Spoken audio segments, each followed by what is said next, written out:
Hello, beautiful people. My name is Amanda Zitto. This is my third solo motorcycle trip across the U.S. and back, and I'm on a mission to visit every state in the continental U.S. before I visit Alaska. I have 16 states left to go. Over the course of the first week of this trip, I started in Montana, experienced some cold weather, saw wild horses in South Dakota, visited the world's largest truck stop in Iowa, and now we're in Michigan. We're starting week 2 with a lot of weather on the horizon.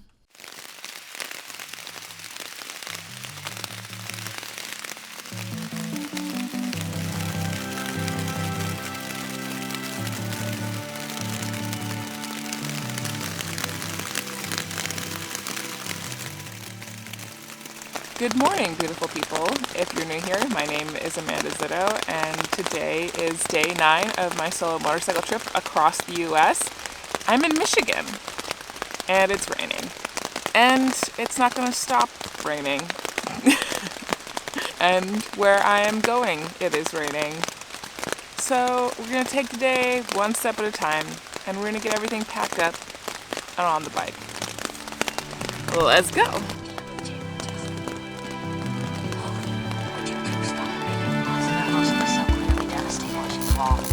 Carefully closing the wheels and presenting it back to her with his own 2 hands.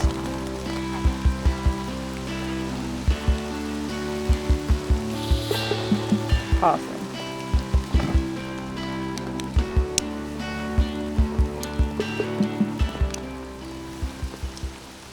Oh, all of this is wet.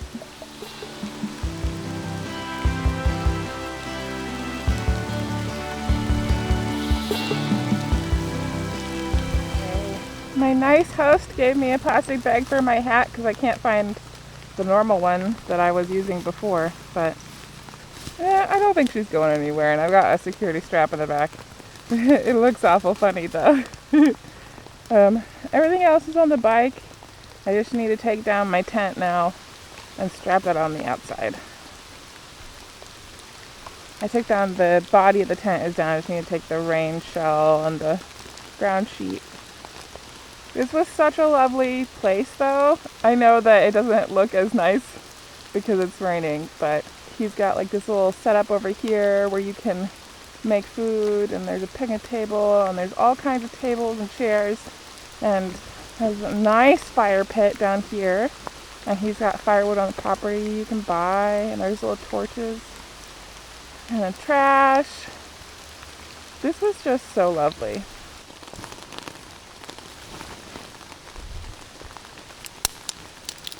The worst part about packing up the rain isn't even that my gear is wet. It's not that I'm going to have to go to a hotel so I can dry everything out. And it's not that my glasses fog up. It's that inevitably my hands are wet. And then I have to try to put wet hands and gloves. That's the worst part, in my personal opinion. Everything else I could deal with. Trying to put wet hands and gloves, the worst. Dealing with wet hands that inevitably get like other gunk on them. I'm gonna have to start like carrying very thin waterproof gloves. I would normally say nitrile gloves, but I don't think that would work quite as well because I think that I would poke holes in them. Oh, I did leave a dry spot. Look at that. The spot in which my tent was. Okay, let's get out of here. Go find a hotel and dry some stuff out. Yeah. Okay.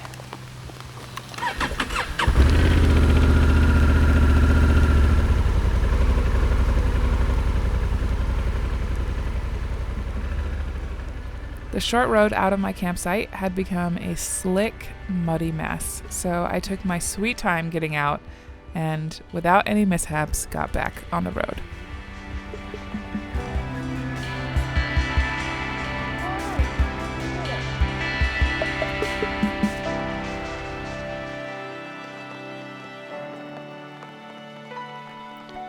I rode slowly through the back roads to Adrian, Michigan.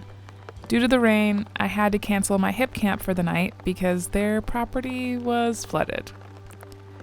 Riding in the rain, while often viewed as an inconvenience, can be a profoundly grounding experience.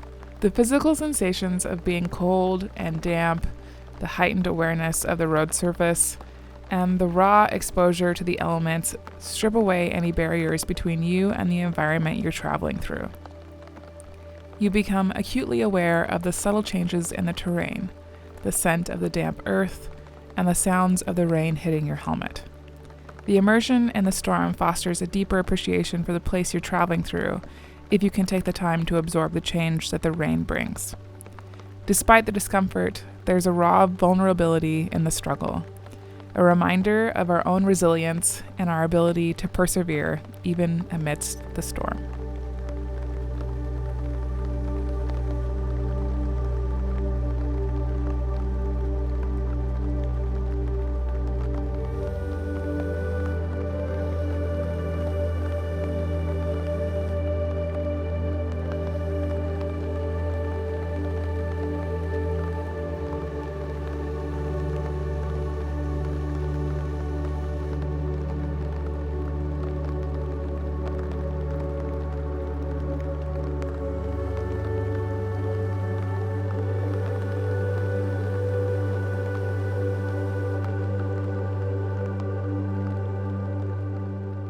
I had wanted to make a detour up to Holland, but due to the weather system that planned to stick around for a while, I decided to save it for another trip and move forward and hopefully out of the rain.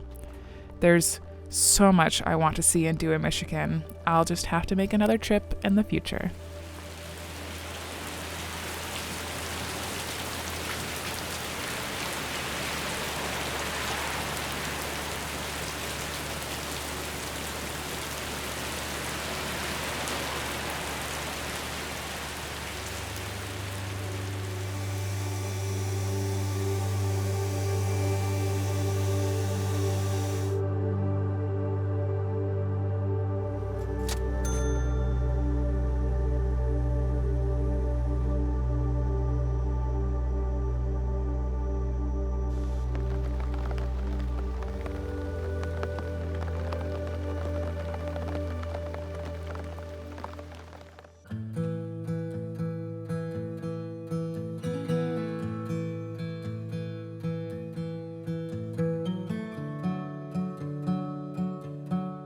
Well, good morning, beautiful people, from Adrian, Michigan, and a very lovely Holiday Inn Express that was very nice and has allowed me to dry out most of my gear.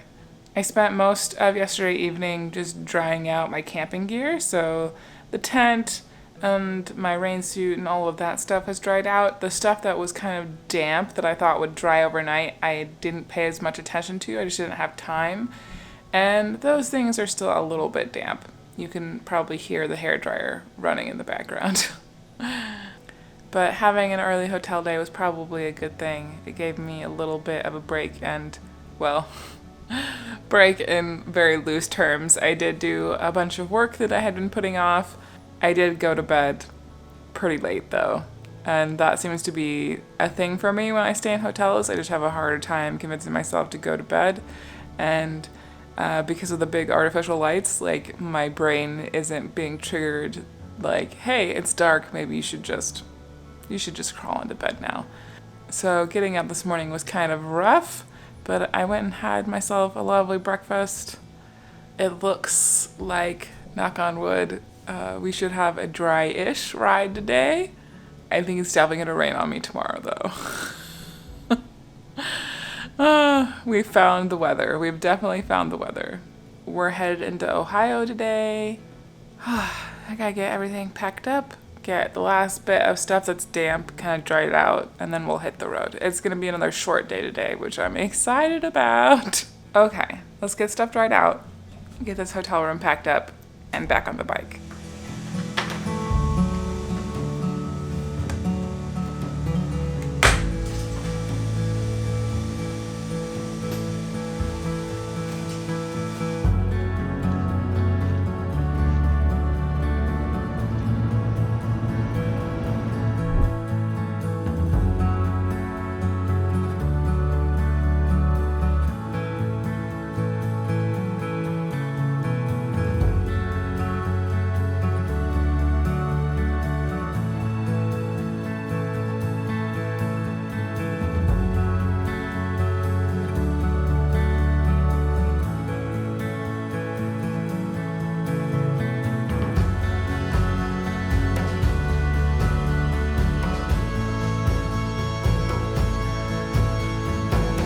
In the pursuit of making miles, we often overlook the smaller moments of the journey, like slow, deliberate breaks at small county parks.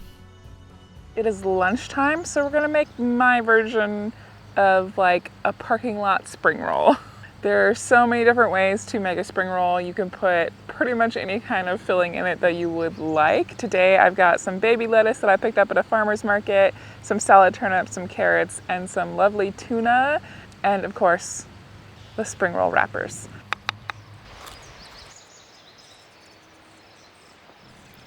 The only tricky part of making spring rolls is making sure you add just the right amount of water to your wrappers. You want to just dip it in the water to get it damp because the rice paper will continue to absorb the water. So if you soak the rice paper for too long, it will become a soggy mess and dissolve right onto your cutting board. I use one of my kitchen towels or a paper towel to make sure it doesn't stick to my cutting board. You can use tofu or whatever kind of protein you like, but when you're traveling, these flavored packets of tuna or salmon are very handy. And you can make a dipping sauce out of some peanut butter mixed with a little bit of water and soy sauce, or you can do like me and add your quote sauce inside the wrapper. We need fats to absorb nutrients in greens, so I always add olive oil, and then I add some red wine vinegar for a much needed hit of acid. Lemon juice or lime juice would also work wonderfully here.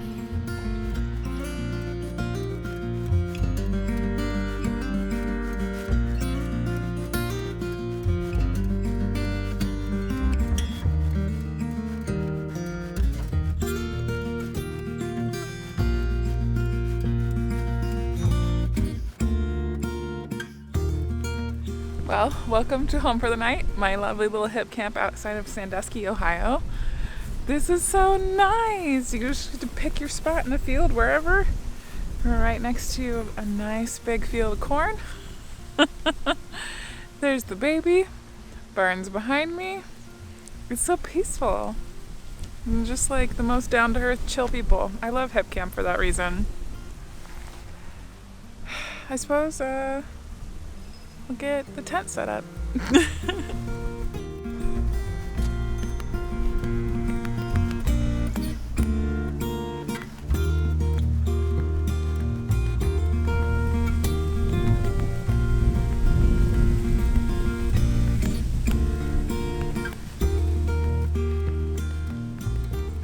Traveling across the country can be very expensive, and it was all thanks to sponsors like Moto Camp Nerd that I was able to do this trip at all. If you've ever been to an outdoor store and talked to someone who works there and told them you were looking for things to go camping on your motorcycle and you've seen their eyes glaze over, you'll be glad to know that everything on motocampnerd.com and in their brick and mortar store in North Carolina is curated specifically for motorcycle camping. And if you have any questions, they're happy to help you, including measuring things for you if you're concerned about it fitting in your bags. They are my favorite humans, so definitely check out what they have. You might be surprised. They also happen to have paperback copies of my book available to be shipped all over the US, so definitely go check them out. Link in the description.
turned out to be a lovely, slow-paced day, and I am very happy about it. I think I needed it.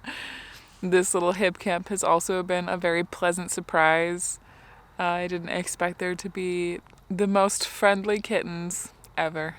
I'm still pretty full from my late lunch, so I'm just gonna eat like a little bar, drink some more water, and go to bed, I think. I think it's supposed to piddle a little bit tonight, fingers crossed. Hopefully it won't be raining when I pack up tomorrow. Fingers crossed. It is getting a little chillier though. It was like 68 today, and I can definitely feel the chill drop.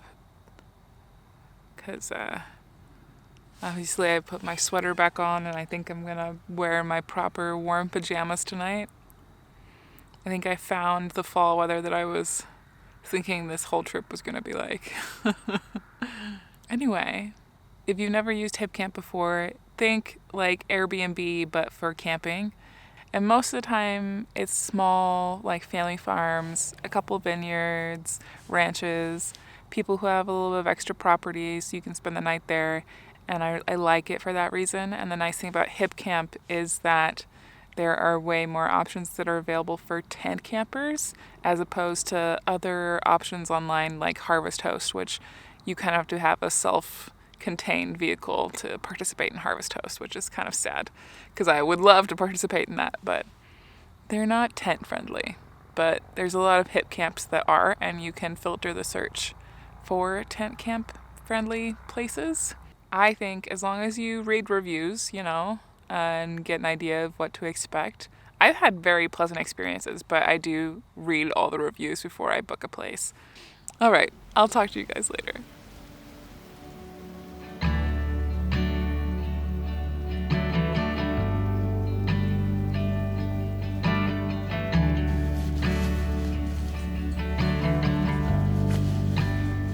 Well, good morning, beautiful people. We're gonna pack everything up and get headed on down the road. We're really not going very far today. We're staying at a KOA outside of Cleveland, and while weekends are not my favorite time to travel because there are way more people out and about compared to the weekdays, the good thing about weekends is that farmers markets are open. So I'm hoping that we can find a farmers market that's open on our way to the KOA today.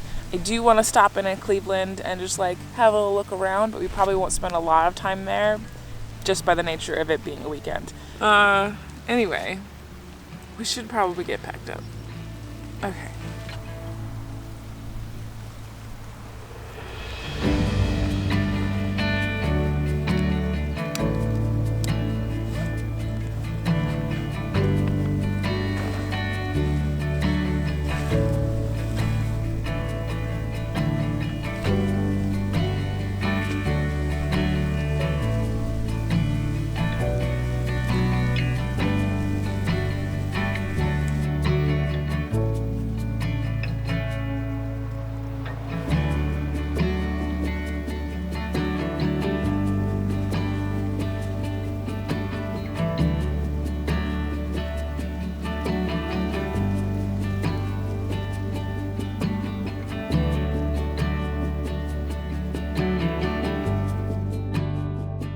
One of my favorite things about farmers markets on the eastern half of the US is that most of them can be found on Google Maps with accurate times and locations. So I stopped at a farmers market to pick up some fresh ingredients for dinner before I explored a tiny slice of Cleveland.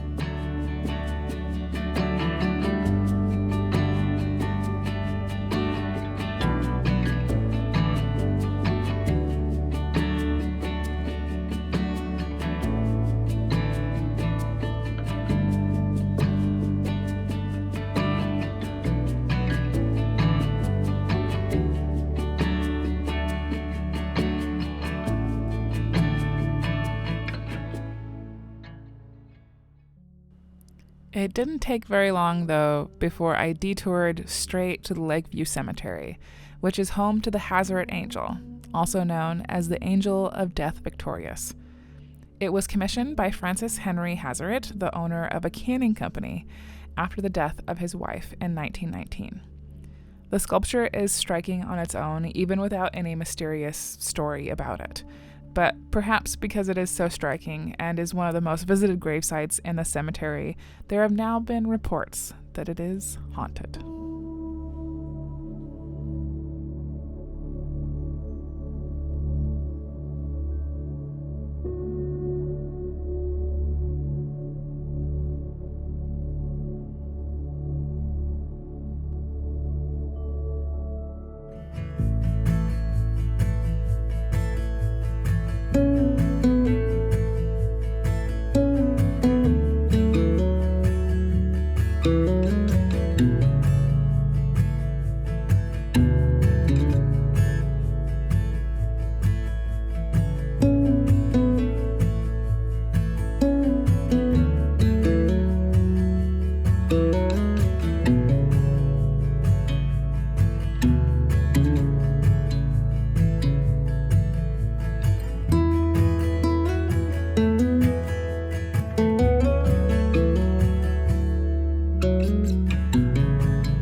Welcome to Home for the Night. We're at the Streetsboro Cleveland KOA. I was supposed to tent camp today, but the weather definitely said that it was supposed to rain. And I didn't really want to have to figure out a hotel to stay at tomorrow night to dry out my gear again. So I just booked a camping cabin. If you've never stayed at a camping cabin at a KOA, most of the time it is a little bit more affordable than the local hotels, I have found, at least.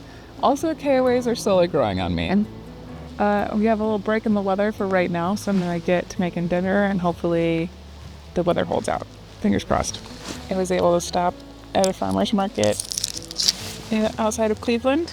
I picked up all of the ingredients for this chili at that farmer's market. Even the lentils are like organic local lentils, which is so cool.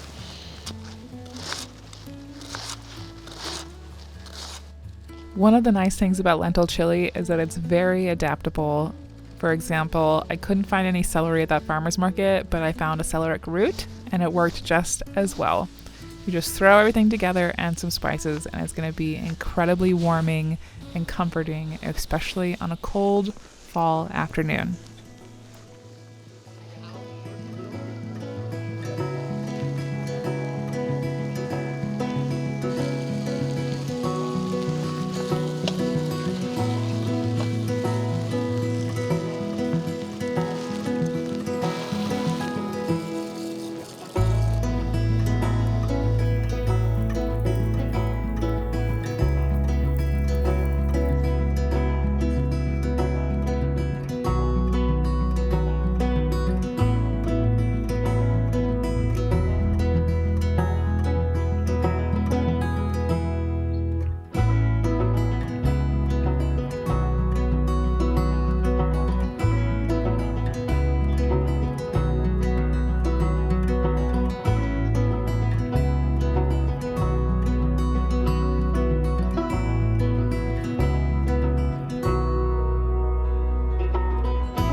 Good morning, beautiful people, from my little cabin outside of Streetsboro, Ohio.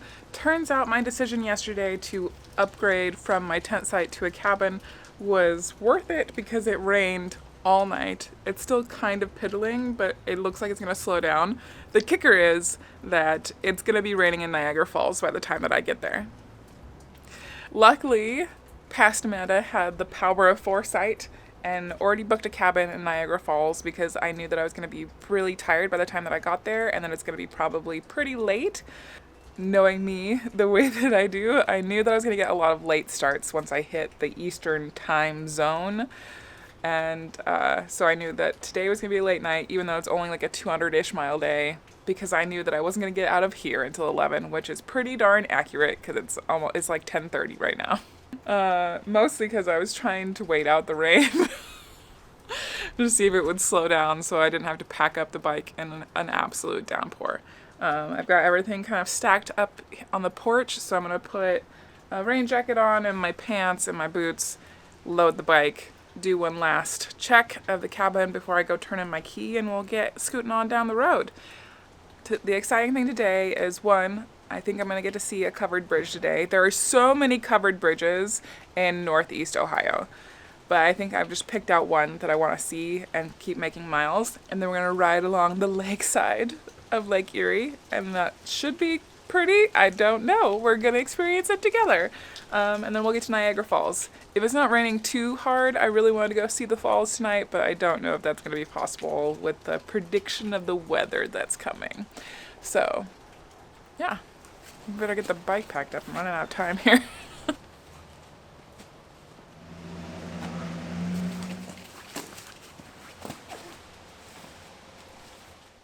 Goodbye, cute cabin. Now we get to go up this hill that does not look like a hill on camera, but it is definitely a hill with slippery leaves because they're wet. Okay, everything is fine.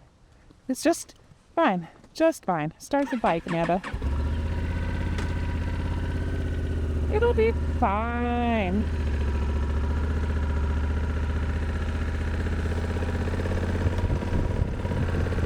Just like that. Totally fine. Yeah. Remember, eyes up, kids. Eyes up. Okay. Let's drop on this key and get on down the road. Man, this Kaylee is huge. Like, I should have asked if I could fly the drone so I could show you how huge this Kaylee is. It's massive.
This lunch stop at Meters was a much-needed pit stop to warm up. It was a lovely little greasy spoon, complete with a waitress who called me hun, in the best way.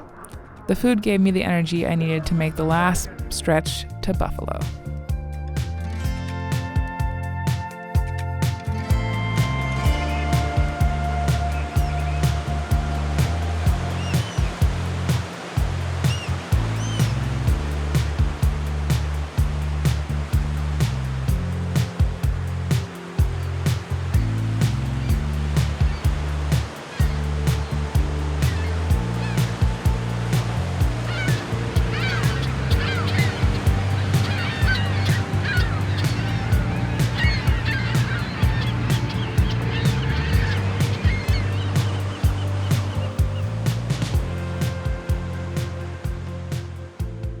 I don't know if I did it right, but I installed my little Easy Pass, so hopefully we can get over the toll bridge without any extra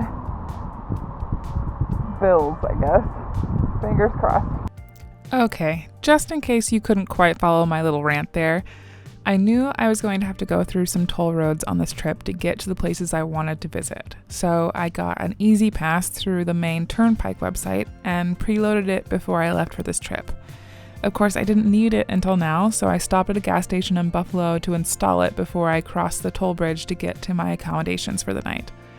As someone who grew up in Montana that has 0 toll roads, the whole process was a little foreign to me. So for others who also find toll roads confusing, a bunch of the Northeast toll roads all share a shared Easy Pass system, so you can prepay on an account and you get a little device or a transponder that mounts to your windshield that is scanned when you go through the toll checks. There's quite a few of these toll roads that don't actually have a manned station anymore, so you couldn't pay in cash if you wanted to. As I understand it, if you don't have one of these, they scan your license plate and then they mail you a fine if you don't pay. Just know it worked and I didn't have any issues.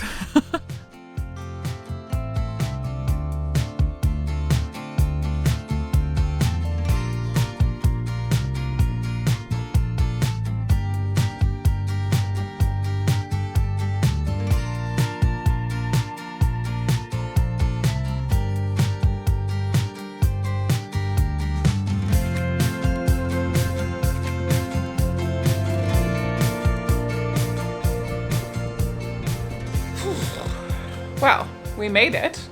It rained pretty much all day. There was a handful of times where it kind of calmed down, but for the most part, it rained all day. I'm so grateful for my new one-piece Revit rain suit, and I'm super grateful for my new Revit heated gloves. Those gloves are life. I can't imagine life without them now. Yes. They're battery powered, so I don't have to be plugged into the bike, and they actually fit over my sleeves. I sometimes have a hell of a time finding gauntlet gloves that actually fit over my jacket sleeves. These ones do. I'm just so pleased that I have them, and I'm so thankful that I had them today. I think it was 47 degrees when I left my cabin this morning, and it did go up to 50-ish degrees, but didn't feel like it because the winds coming off of Lake Erie were so cold and so strong. There was a couple of times where I was like, oh, I might topple over, and taking what I think is called the Sky Bridge into Buffalo, maybe not my best idea. That was very sketchy. That was very, very sketchy. I love Buffalo though. All of the buildings were so cool. Yes. If the weather hadn't been horrendous, I would have stopped so much to get all of the pictures of the buildings in Buffalo, because the architecture was just gorgeous. Yes. It makes me want to come back to Buffalo when the weather is better and just hang out in town. There are very few cities I could say that I would want to return to just to hang out in town. But Buffalo is one of them. I would like to just hang out and look at all the pretty buildings and draw all of them. Anyway, it is still raining cats and dogs outside. So I'm going to get my bed set up, wipe down the wet stuff, because I don't have a hairdryer here to do the drying for me. Maybe figure out what I'm going to make for dinner. If I'm going to make something for dinner. I did stop at that diner today and tried their lasagna, and that was very, very filling. So I might not really need to eat anything. I might snack on some of the veggies that I have. Depends on if we get a break in the weather, because you're not allowed to cook inside the cabins. And while there is a porch on this cabin, and I did ask if you could cook on it, and she said yes, the rain is coming in sideways. So the porch isn't really safe from the rain either. So anyway, I'm grateful to have a dry place to sleep, and I didn't have to set up my tent in this weather, because wow, this is woof. Yep. Anyway, I'll see you guys later.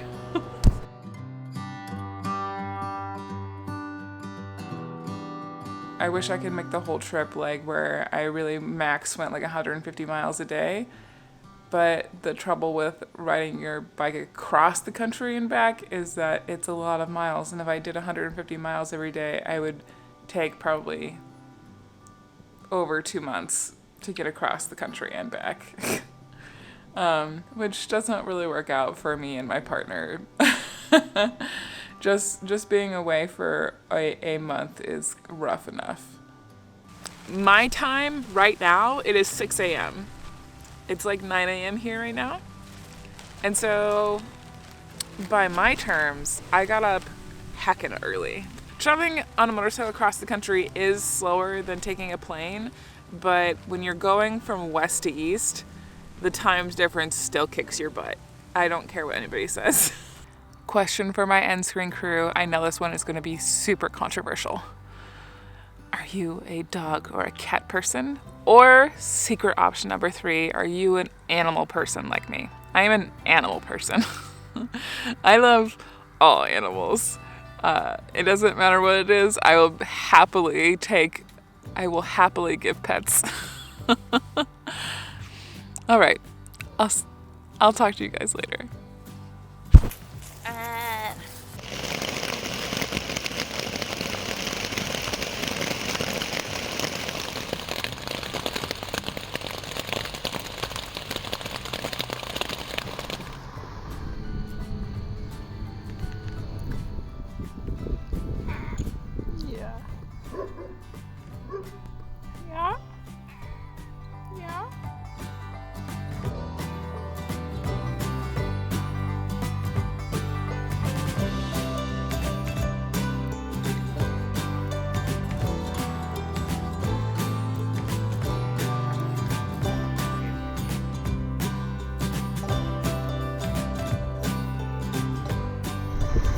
Hello, Pennsylvania. Hello, New York.